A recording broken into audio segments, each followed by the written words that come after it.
So one of the things that at Celent we research is about barriers for adoption.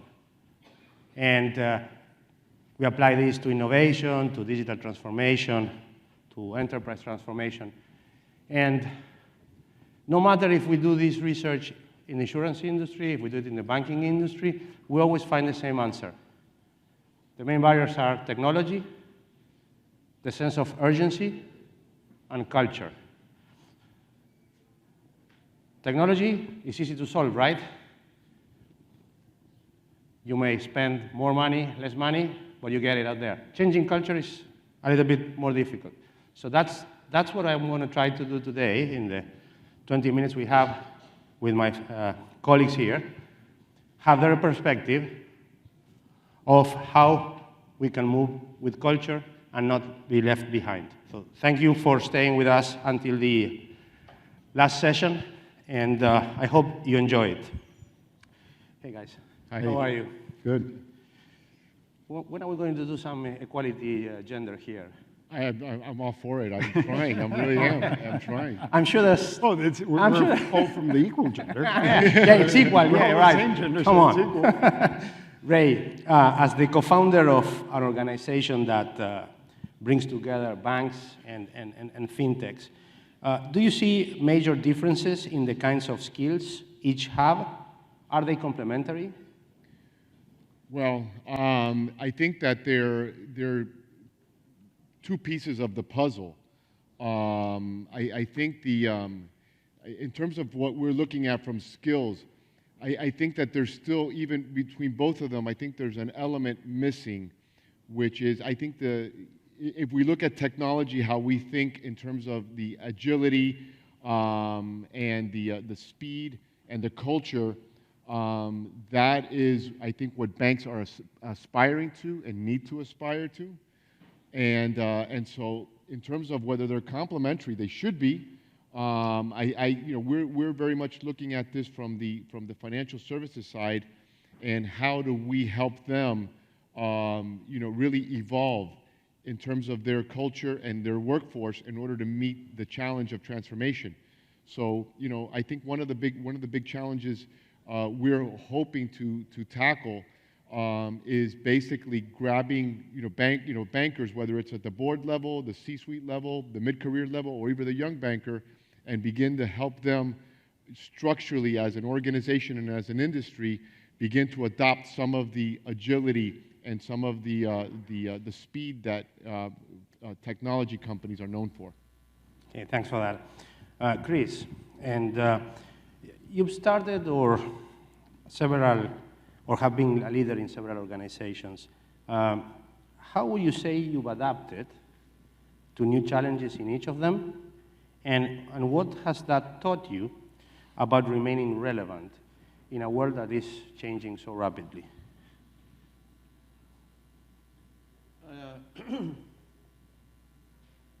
I have always, even when I was a little kid, I have always wanted to do the most with whatever I had.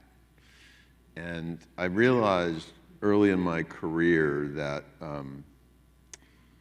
the ability to do the most with whatever you have is predicated on wherever you are. And so each and every job I've ever had is an opportunity to learn new abilities, to extract more out of whatever I had, to create more value for the entity that I was running or participating in, and at the same time motivate the people around me to do the same thing. We all have gifts, we all have capacities, but I think the sad truth of our humanity is we don't realize them fully, in part because we're afraid of stepping into the unknown, looking at this as a blank piece of paper. And to build on what Ray was saying, I think the task for a bank or fintech or frankly any organization in today's world is how do you motivate the people within the organization to realize their full potential and to learn how to adapt as a constant in their life. So that's maybe an obtuse answer to your question. Sorry. Okay, well, thank you. And I already have some follow-up questions, but I don't want to leave Rodrigo behind. So in the survey we ran together with Fintech Americas about the evolution of talent, overwhelmingly the respondents said that they don't find their organizational cultures adequate for the next generation of talent needs. How have you made sure that culture goes hand in hand with digital transformation? So please understand that I don't make much sense in Spanish. Just imagine in English it will be harder, but I'll give it a try. So the first thing we did is just we took out of our name the digital. We need to understand that behind every transformation there's people. So we thought that just going to digital and IT was a lazy way of seeing things, because it's easy. The IT is out there, you can develop, and then you think you're really transformed. If you're not transforming the people, you're just not getting what you really need. So we started there and we did an assessment, and we understood something very important. Even though we had corporate values, they weren't the values of our employees.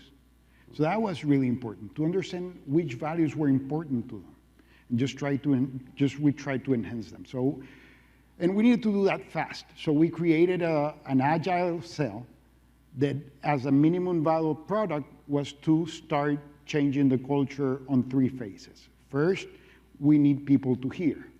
So we started a campaign of communications, and we let them know where we wanted to be.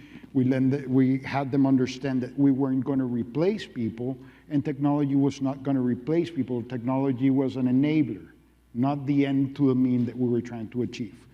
After we got that, we started on the believing part. We needed to get people through action to believe in the transformation and what we were doing. And then the last part is the living part, where people start to live naturally this transformation. So we set it up in 3 stages, and through Agile and using Scrum and all the ceremonies and everything that we had to do, we started this process. And actually it worked, because we started out small, we started understanding, and then we started growing through it. So now the area is called Innovation, Transformation, and Experience. It's all about the people. We're not client-centric, we're human-centric, because we take into consideration our clients to be, our employees, the places where we do business at, and our providers. So it's all about the human being and not about the technology or just about the clients. Can I just comment on that real quick? Yeah. Yes. I think you'll agree with this. Digital transformation is actually not about digital transformation, it's about human transformation. Yeah. And I think this is where we get confused. We think it's about a thing, we think it's about a technology, and it's actually about changing the way people work, whether the people are the people within our organization or the people are the people that are the recipients of our organization, AKA customers.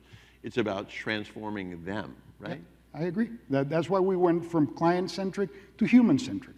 We went from omni-channel to omni-experience. Right. Because omni-channel is all about technology again, but omni-experience is how you leverage the technology to give that experience to your clients. So it's, or to your employees or to the society you do business in. So it was a transfer. But you make it sound like very easy. And that, oh, it's and hard. That hard as hell. You didn't struggle at all. It's a nice story, but if I take his point of view as well, you said people were like the fear, of change. Well, so did everybody cope with the change? No, and they won't. And part of the things that we did to understand how change works and why people oppose or reject change, and I've given it a lot of thought. Charles Darwin in the 1800s was right on the survival of the fittest. It's not the strongest, it's whoever adapts well to change. And what happens is, since we're born, crying is for sissies, being scared, it's bad, and not knowing is prohibited. And what's transformation and what's change is something that you don't know what's going to happen, that you don't manage well, and obviously you get scared. And you're brought up since you're small with your parents and your teachers and your friends telling you that that's wrong. So that's why you reject it, and you reject it really bad. So well, and I think this is to the point of what Chris has been saying and the work that we've been doing. This transformation is not an initiative. This has to become a permanent state. Agree. And if people will be afraid, but what I think many people are afraid is this will, this is going to stop. This is going to end. Oh, once the fad goes away, we won't have to worry anymore. This is a permanent state of lifelong learning and engagement, and that the organization says, no, this is not some campaign that we're doing for public relations. This is fundamental to the way we're going to be operating. When they feel safe and they believe that, that's when I think adoption will increase. I think this is a retroactive truth. I think this applied just as readily in 1892. Like, Yeah. the only difference is the pressure. Yeah. But the function, the responsibility of individuals and organizations to evolve their capacity to accommodate change has been a universal truth going back centuries. I agree. Right? I agree. And then the question is it transformation or evolution? So that's another question we need to plan out there. Because transformation, once it has an end. Evolution, it just keeps on going. So that's another question we should start asking ourselves. But usually when you look into how HR does their selection process, I'm not sure that all the financial institutions are giving the right importance to something that I'm sensing here, which is attitude. Yeah. Because the main attribute that you have to look in someone is their attitude towards the change. Yeah. So that's even more important on how Hard. much you know. Whatever you know, you can learn. The hard skills can be learned. We need people that have curiosity, that have common sense, and they are willing to work. That's all you need. You know that basically. there was an experiment done where they took the Da Vinci's resume and they gave it to different HR people. No one would hire him. Honestly. Well, No one would. He wouldn't be selected. You know, by I any mentioned this institution. earlier, and I think you touched on one of them. You know, again, I'll credit it where credit's due. It's with Richard Parsons is the one that I heard this from. But it's true. And today, it's curiosity, agility, and being comfortable with ambiguity. I think that's really, those are necessary traits. And I think this is for whether it's in financial services or any other industry. You know, we had a brief conversation that, you know, that age where you're going to go work in a place and nothing's going to change, and in X number of years you're going to get a gold watch. That's gone. It's gone. And so now it is the ability to be flexible. And that's going to be, you know, this is one of the challenges that we're looking to, you know, there's a lot of experience inside, you know, with the teams that are in place. How do we extract that and then add agility and you know, curiosity and the comfort with ambiguity? You're hitting something very important, which is time. Time that's the value. And it's a value for all the generations. We did an analysis on how we could relate generations, what was relatable to those generations, and we found that baby boomers, for them time was really important because it was ending. They wanted to play golf, they wanted to be with a family, so time for them was important. For my generation, which is Y and Z and X and Y, time is important because time is of value. We got thought that time is gold and you got to work. And for the new generations, time is important as well because it's independence and freedom. So it's all about how you manage time for each generation, each employee, each client. That will probably make a difference there. Good. So to close the panel and for everybody's joy, yeah, because then there are drinks and the beach. So, Rodrigo, what are some of the suggestions for people in the audience who want to make sure they are not left behind? So it's easy. It starts with the people and it ends with the people. And it's not about technology.